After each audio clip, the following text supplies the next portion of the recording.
Melyssa, you could quit this job. You could quit, girl. You could do what you want to if your contract reflects that. And if you would like to amend it, call in after this. Because my middle name this month and the rest of this year is amend or another word I can't say. Sit tight. Yeah, because y'all keep every time.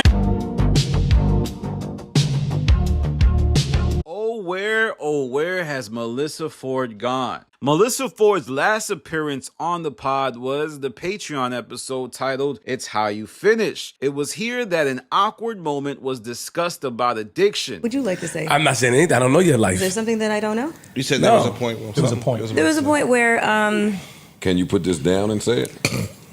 yeah, there was a time where there was a little bit too much self-medication, but, you know, now I don't. Was that a long time ago? Yeah. This whole room is in denial. Now, this was episode 853's day of recording, and the Patreon is where it really went down. After the conversation, Melyssa Ford hasn't appeared on the podcast. To compound this, she has updated her Twitter profile to say deactivated and even has been sending subliminal shots on her Instagram. Furthermore, she wasn't even at Joe Budden's birthday party like she was last year. While many may think that this is just another work to make the show seem dramatic, anyone watching this situation can see that that couldn't be further from the truth. Throughout her time at the Joe Budden podcast, Melyssa Ford has been one of Joe Budden's greatest mysteries. Joe, the ladies' man of hip-hop, has a steadfast commitment to the woman's voice, yet his commitment optically doesn't seem to align with the infrastructure he has built on air, as evidenced by the See the Thing Is scandal and Ford being cut off and dogpiled endlessly on the show. Why you can't hear from a man that don't have a daughter?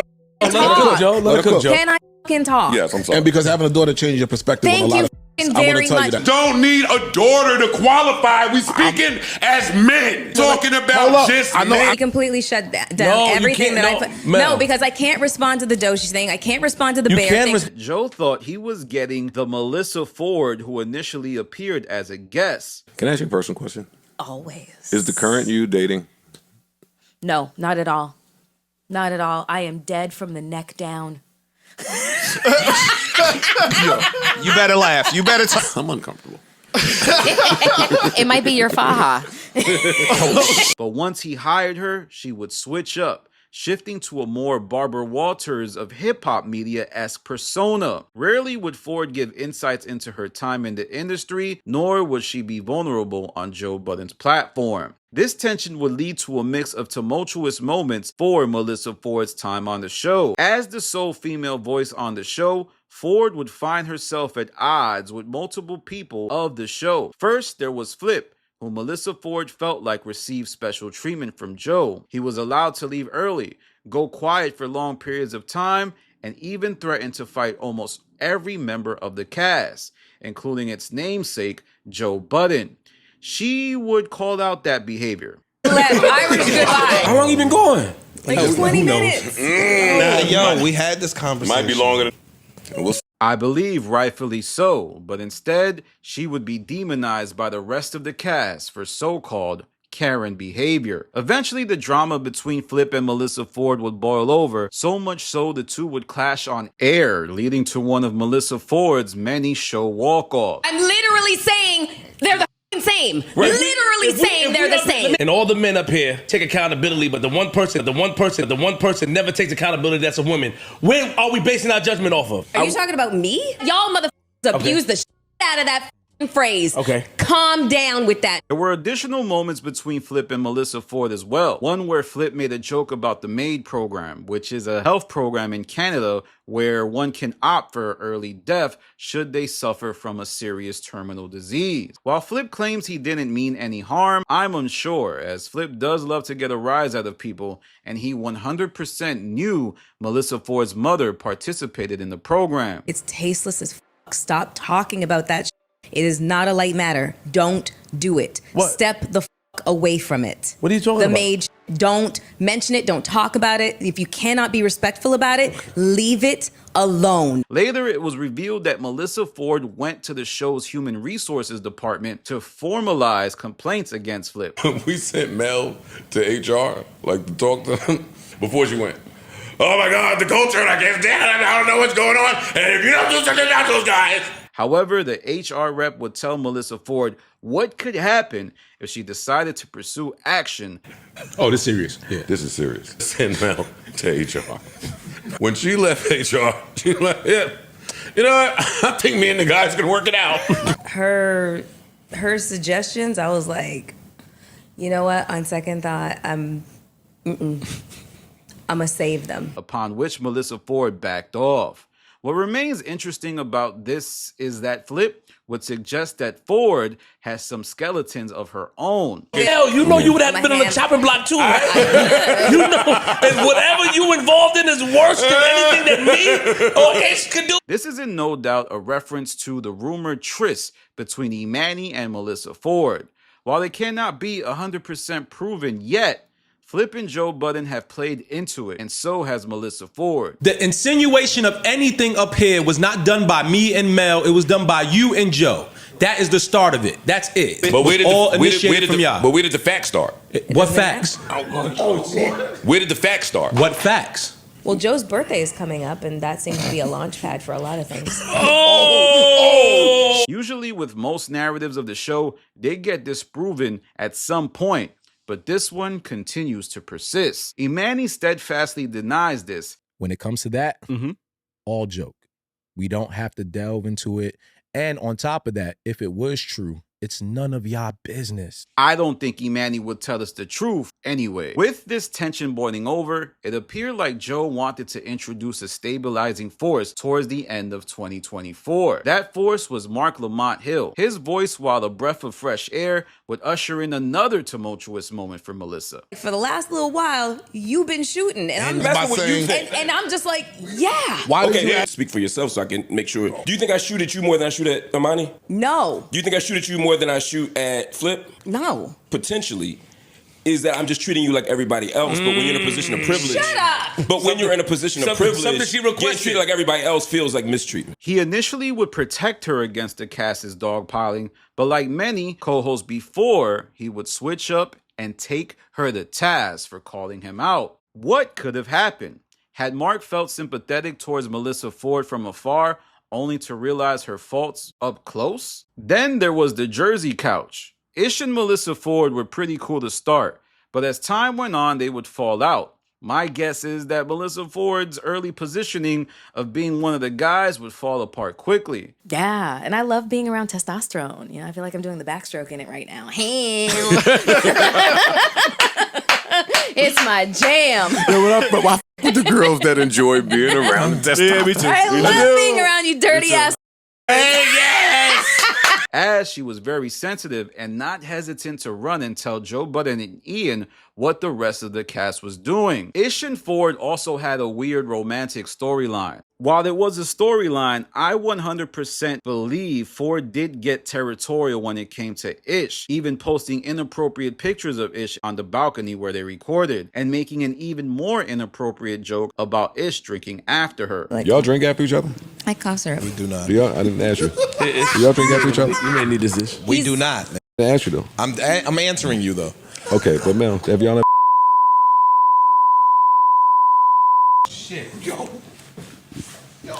I got it. This is what you be doing. Stop! Stop, bro! While that was bad, I think Ish's greatest gripe against Melyssa Ford was how in an exchange with her, she would always paint him as a misogynist. I think that you speak through your trauma a lot, and I don't think you're aware of it. And so would Ford's fan base. Ish, though, still needs to take accountability because he would cut off Melyssa Ford and appeared disgusted when she spoke. Ish and Ford's relationship devolved to where it is now, with Ish rarely engaging with Ford unless it's him telling her to let him speak. In this honor dynamic, I must say Ish is as much of the problem as Ford is. For Ice, it's clear he aligns with the same type of thinking Ish has about Melyssa Ford. He doesn't engage with her, and if you listen to the pod, you can tell he prefer she wasn't on the show. I mean, Ice seems to have a real disgust of Melyssa Ford. Like, you see his movements when she speaks. Ish and Ice are like in tandem. They shake their head. They like, damn, this chick is crazy. I know the Jersey Couch does not enjoy Melyssa Ford's presence at all. Last, but most importantly, Joe Budden. His patience with Melyssa Ford is as thin as ice. Don't do it like you did the last part when you was mad. Do your job. Do your job. I had to walk aside. Yo. Yeah, you did that. Yo. Talking to us as a collective, it could get scary. Yeah. If y'all don't do your... See what y'all doing, and if I get to talking... Somebody gonna cry up here. He has alluded to making concessions to Ford, allowing her as many mental health days as she pleases. But at this point, I think he wants her to leave. It's almost like the cast hates when Ford is present, and you can see it at one point where she disappears from the show, but they seem so happy. Look at y'all. Look at us. He's happy. Yo. All right, see? No. And one can't help but think that the only reason Joe Budden has not fired her is because of his fallout with Rory and Mal and the optic of his past dynamics with women. Joe is not without his faults, though, as in on-air exchanges, his animosity towards Melyssa Ford can be on clear display. The two would even clash on Twitter Spaces, revealing the real tension behind the scenes in front of Joe Budden's Twitter community. It's like I'm not allowed to acknowledge the things that everybody else acknowledges. I see a lot of comments, that say there is a lot of dogpiling. Whenever Melyssa talks, there's constant interruption or there is a badly placed joke to kind of dismiss what she's saying or just kind of undermine the conversation and move it in another direction. Do you think that I don't think and see and feel these things? I have learned I'm not going to be the first one to speak. What I want to hear is, what do you guys think about this particular subject? But if there's no actual interest in hearing what I have to say about a woman-centric issue, then fine. We won't talk about it. And also, I felt like the other guys in the conversation, the other guys on the pod, they were actually enjoying the conversation and having the conversation. Flip was very inquisitive about it, but he kept looking over and he kept getting signaled that this is not a point of interest and wrap it up. I'm very used to being dogpiled on. Very, very used to it. So now I'm applying things that I've learned in the past to the way that I want to pod moving forward. I'm not dumb. I'm not blind. I'm not deaf. I see the onslaught and the avalanche of criticism I receive. Now, that was very crazy, and I remember listening to it and thinking, oh, these guys can't hide their tension. Now we arrive at today, where Ford hasn't been present on the show in over a week and has been sent home, suspended multiple times. People keep looking for the magic word, fired. But I think we have arrived in a worse spot for Ford. She is in limbo, not wanted at the show, but wanting of the paycheck she receives from it. Joe and the rest of the cast want her to leave, but because of Joe's past transgressions, he can't pull the trigger. And I've been looking at Melyssa Ford's Hot and Bothered. She just did an interview. It did crazy views, but the infrastructure of Melyssa Ford's podcast, I am not sure it will be able to stabilize her if she were able to lose the paycheck from the Joe Budden show, which is rumored to be around $200,000. Now, that is as a result of the math people have done in light of Joe Budden's $20 million per year admission. And I think Melyssa Ford profits greatly off of being on one of the top platforms in the space. But let me know what you think. Do you think Melyssa Ford is done at the show? Now, the basis of this video is me telling all of you that even if she's not done, how long can this cycle repeat? She comes back to the show, she does a good month of episodes, and then there's almost one time every other month where she is sent home or goes home as a result of feeling slighted at the show. Then there's the aspect of there's someone else coming to the show, a woman. And for a long time, Melyssa Ford was able to stop Joe Budden from bringing a woman to the show, but now he's bringing who I think is going to be the replacement for her. I mean, there's rumors Mona is at comedy shows saying that she's joining the show. However, she has some apprehension. This is something that someone said in my comment section. So I can't verify. But, I trust the stoppers and I believe they are doing the science. So Melyssa Ford's time is numbered. If there's more co-hosts coming and she's being sent home over and over, one can only imagine the clock is ticking. But let me know what you think. Do you want Melyssa Ford back on the show? I think that given all of Melyssa Ford's past, her being a vixen, her probably being treated like the special ball of any room she ever walked in, she actually is quite professional.